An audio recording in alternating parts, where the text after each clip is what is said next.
नमस्कार दोस्तों, मैं हूं ममता तिवारी और आप सभी का स्वागत करती हूं मेरे चैनल ममताज वे में। कैसे हैं आप सब? तो ये बताने के लिए कमेंट बॉक्स में हर हर महादेव हमेशा की तरह ज़रूर लिखिए। तो चलिए दोस्तों, आज हम इस वीडियो में जानेंगे कि सावन के महीने में या जो दूसरा सोमवार व्रत आ रहा है सावन का, उस दिन तक आप चाहे तो अपने घर में 6 कार्य मैं आपके साथ शेयर करूंगी। 6 नियम बताऊंगी जो आपको अगर कर लिए हैं तो बहुत अच्छी बात है, अगर नहीं किए हैं तो ये 6 कार्य ज़रूर कर लीजिएगा।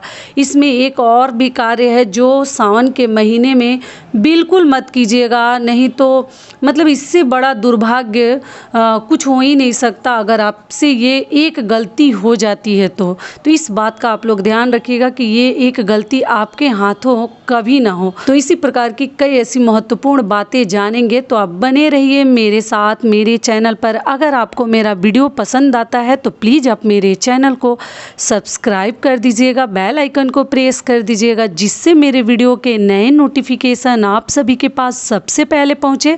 तो चलिए शुरू करते हैं कि वो 6 नियम और 6 बातें क्या है। तो सबसे पहले आपको बता दूं कि सावन के महीने में अगर सावन शुरू होने से पहले आपने नहीं किया है तो अब भी कर लीजिए, आज ही कर लीजिए।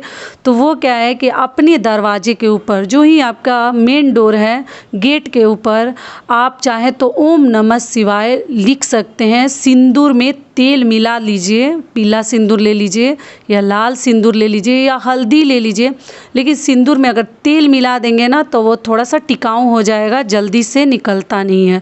और आप स्वास्तिक भी बना सकते हैं। भगवान का नाम जरूर अपने गेट के ऊपर लिख लीजिए, लेकिन सबसे सही रहेगा, सावन का महीना चल रहा है तो आप चाहें तो ओम नमः शिवाय जरूर लिख लीजिए या स्वास्तिक आप बना लीजिए। ठीक है, जरूर कर लीजिएगा। सावन में इस प्रकार से अपने दरवाजे पर लिखना, या आप चाहे तो ऐसे भी लिख कर रख सकते हैं, बहुत अधिक शुभ होता है। और जब घर में हम मतलब प्रवेश करते हैं तो भी दिमाग में, दिलो दिमाग में पॉजिटिव एनर्जी उसको देखने के बाद हमें मिलती है और भगवान का नाम कहीं ना कहीं हमारे दिमाग में चलते रहता है। ठीक है, तो ये कार्य आप लोग कर लीजिएगा। दूसरा कार्य क्या है कि आप चाहे तो जूता चप्पल जो अपने दरवाजे पे बहुत सारे लोग हैं ना गलतफहमी में लटका कर रखते हैं, तो नींबू मिर्ची ये सब चीज़ें ना कि नज़र ना लगे लटका के रखते हैं। यहाँ तक कि राक्षस का फोटो मतलब मूर्तियाँ भी लोग अपने घरों के ऊपर सजा के रखते हैं। कांटे का पौधा मतलब नागफनी का पौधा भी, इस प्रकार के पौधे भी लगा कर रखते हैं कि किसी का नज़र ना पड़े। तो ऐसी सब नेगेटिव चीज़ें अपने घर के ऊपर ना लटका के रखें। घर एक ऐसा जगह है ना जहाँ हमें बहुत सुकून मिलता है, और वैसे जगहों पे अगर हम ऐसी सब चीज़ें लटका के रखते हैं ना, मतलब नींबू मिर्ची राक्षस, अगर बहुत शौक है तो आप एक काला कपड़ा बांध कर रख सकते हैं किसी कोने में गेट के दरवाजे के, उससे नज़र नहीं लगता। लेकिन इस प्रकार की चीज़ें आप चप्पल जूता वगैरह बांस में करके ऐसे वैसे लोग लटका देते हैं, जो कि देखने में भी भद्दा लगता है और उससे कोई नज़र वगैरह आपका नहीं बचता है। नज़र से बचानी है तो काले चीज़ें आप बांध कर रख सकते हैं। अगर आप चाहें तो काला कपड़ा बांध कर नज़र से अपने घर को बचा सकते हैं, या ओम नमः शिवाय स्वास्तिक बनाकर नज़र से भी बचाया जा सकता है, भगवान का नाम लिखकर। लेकिन इस प्रकार की चीज़ें अगर घर के ऊपर लटकाए हैं तो पक्का सावन में उतार लीजिएगा, बिल्कुल शुभ नहीं होता। राक्षस वगैरह घर में प्रवेश करते ही राक्षस दिखे, कांटा का पौधा दिखे, जूता चप्पल दिखे, नींबू मिर्ची दिखे, तो ये सब शुभ नहीं है। सावन में ये सब टोने टोटके वाली चीज़ें हटा लीजिएगा। ठीक है, तो ये हो गया हमारा दूसरा नियम। तीसरा नियम क्या है कि अगर मान लीजिए आप लोग के कमेंट्स भी आते हैं, दीदी हम बहुत महंगी मूर्ति खरीद कर ला रहे थे, शिव जी का, माता पार्वती का या बजरंग बली का या और भी दुर्गा जी का, तो वो मूर्ति ना लाने में, देखिए मूर्ति खंडित का मतलब क्या हुआ, उनका मुकुट टूट गया हो, हाथ टूट गया हो, बीच से क्रैक हो गया हो, बहुत अधिक देखने में मतलब एकदम ख़राब लग रहा है। लेकिन मान लीजिए आप मार्केट से लेकर आ रही हैं और कहीं ना कहीं मूर्ति आपका थोड़ा सा घिस जाता है, छिल जाता है, हल्का सा मतलब खंडित हो जाए, मतलब बिल्कुल थोड़ा सा, जो कि खंडित उसको नहीं बोलेंगे, खंडित का मतलब कि वो देखने में ही आपको अच्छा नहीं लगेगा खुद को ही, लेकिन थोड़ा बहुत आपका अगर कहीं से मतलब निकल जाता है तो आपको क्या करनी है। आप लोग बोलते हैं दीदी बहुत कॉस्टली है, बहुत महंगा है, बहुत दया लगता है मूर्ति को हटाने में, क्या करें। तो देखिए इसके लिए आप लोग क्या कीजिएगा, अगर ऐसी मूर्तियाँ आपके मंदिर मंदिर में हैं तो उनको हटाने की कोई ज़रूरत नहीं है। जब तक उनके शरीर और जो ही मतलब हाथ भुजा वगैरह है वो सब नहीं खंडित है, कहीं कुछ नहीं है, साइड से कहीं क्रैक हो गया है, तो आप लोग के पास अगर फैब्रिक पेंट है ना, जो कपड़े पे हम लगाते हैं, या किसी भी प्रकार का पेंट अगर आपके पास है तो उस मूर्ति को आप संवार सकते हैं, ठीक कर सकते हैं। पेंट कर देंगे तो वो वहाँ ढक जाएगा और फिर वो खंडित का दोष लगा है वो भी दोष आपका ख़त्म हो जाता है। तो वहाँ पर या तो आप किसी भी प्रकार का कलरफुल, काला मत लीजिएगा, रंग बिरंगा पेंट कर दीजिए। अगर पेंट भी नहीं है आपके पास तो हल्दी उस मूर्ति के पास लगा दीजिए। बहुत थोड़ा सा टूटा है, तब बहुत अधिक टूट गया है मतलब खंडित हो गया है तो आपको हटा देनी चाहिए अपने पूजा रूम से, ठीक है। लेकिन ले जाने में थोड़ा बहुत इधर उधर एकदम थोड़ा सा क्रैक हो जाता है तो इसके लिए आप लोग पेंट कर सकते हैं और हल्दी लगा सकते हैं, ठीक है। तो ये हो गया हमारा तीसरा नियम। चौथा नियम क्या है कि सबसे जो ध्यान रखने वाला नियम है कि सावन के महीने में तो देखिए ऐसे ही पेड़ पौधे नहीं काटते हैं। सभी को मालूम होगा कि सावन का महीना शिव जी को बहुत अधिक प्रिय महीना है और ये बहुत पावन और पवित्र महीना है। चारों तरफ हरियाली और जो शिव जी को समर्पित है, पुनीत का महीना कहा जाता है। तो इस महीने में पेड़ पौधों को नुकसान पहुंचाना, क्षति पहुंचाना भी शुभ नहीं माना जाता। लेकिन मान लीजिए सावन के महीने में ही बारिश होती है और बहुत सारे ना मतलब पेड़ पौधे उग आते हैं और उग जाने की वजह से कभी कभी पीपल का पौधा, पेड़ और बेलपत्र के बेल वृक्ष भी निकल आते हैं।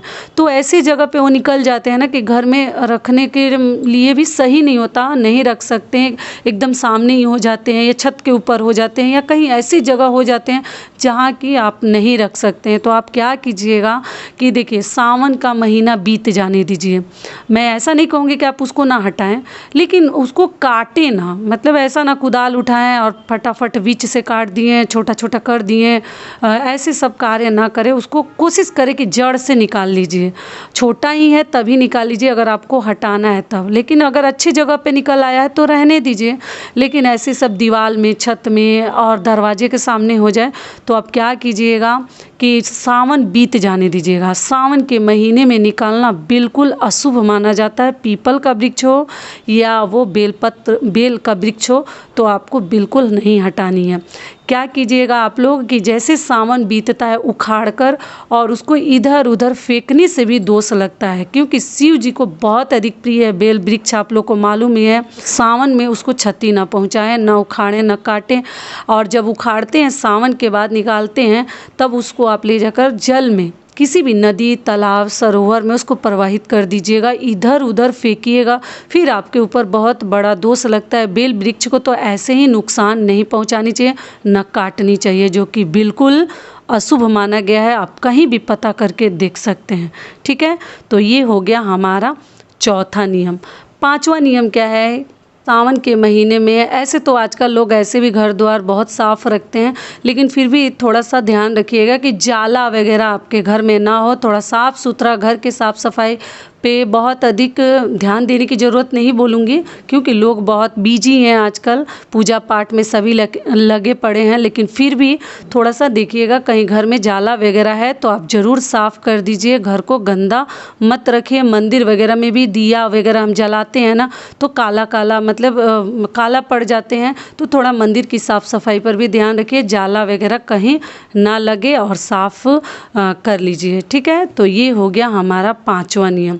छठा नियम क्या है कि कभी भी शिव जी के ऊपर हल्दी न चढ़ाएं। आप लोग पूछे थे कि कहीं कहीं पर हम देखे हैं दीदी हल्दी चढ़ाया जाता है। तो देखिए अलग अलग पूजा पाठ में अलग अलग नियम विधि है, अलग अलग चीज़ें चढ़ाई जाती हैं। तो जहाँ आपने देखा होगा कहीं वहाँ चढ़ाया जाता होगा। हर राज्य के अलग अलग नियम है, साउथ में कुछ और है, नॉर्थ इंडिया में कुछ और है। तो जहाँ चढ़ाया जाता है वहाँ के लोग चढ़ाते होंगे। अगर आपके यहाँ चढ़ाया जाता होगा तो आप देख लीजिएगा, लेकिन ऐसे शिव जी को हल्दी नहीं चढ़ाया जाता। कई ऐसी चीज़ें हैं जो शिव जी को बिल्कुल नहीं चढ़ाया जाता। सिंदूर वगैरह नहीं चढ़ाया जाता। और आप लोग बार बार पूछते हैं कि दीदी गर्भवती महिलाएं शिवलिंग छू सकती हैं? तो नहीं, शिवलिंग की पूजा गर्भवती महिलाएं ना करें। घर में फ़ोटो प्रतिमा जो आप रखी हैं आप कर सकती हैं, लेकिन आप मंदिर एक तो आपको जानी भी नहीं चाहिए। भीड़ भाड़ से थोड़ा सा बच के रहिए, क्योंकि ऐसी स्थिति में बाहर जाना आना आपके लिए बिल्कुल सही नहीं है। हैं बच कर रहें और शिव जी की पूजा घर में ही कर लीजिए, लेकिन शिवलिंग की पूजा ना करें, टच ना करें, छुएं ना, स्पर्श ना करें।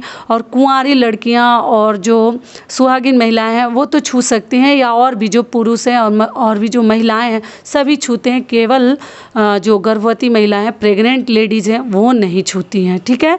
लड़कियां भी छूती हैं, कोई चिंता नहीं है। आप लोग पूछते हैं बार बार, मैं कई वीडियोज़ में बता चुकी हूँ, पता नहीं आप लोग सुनते नहीं हैं या कैसे आप लोग से मिस हो जाता है, तो इसीलिए आप लोग बार बार कमेंट करते हैं, तो सोची कि इसमें भी बता दूं।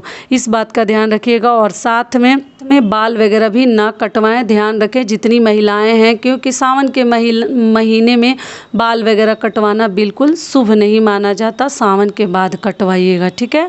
यही सब महत्वपूर्ण बातें थी जो मैंने आपके साथ शेयर कर दिया। आशा करती हूँ, उम्मीद करती हूँ कि इस वीडियो से आप लोगों को बहुत अधिक लाभ मिलेगा। फिर मिलती हूँ एक नए वीडियो में, तब तक के लिए नमस्कार। स्वस्थ रहिए, सुरक्षित रहिए और जहाँ कहीं भी रहिए खूब खुश रहिए।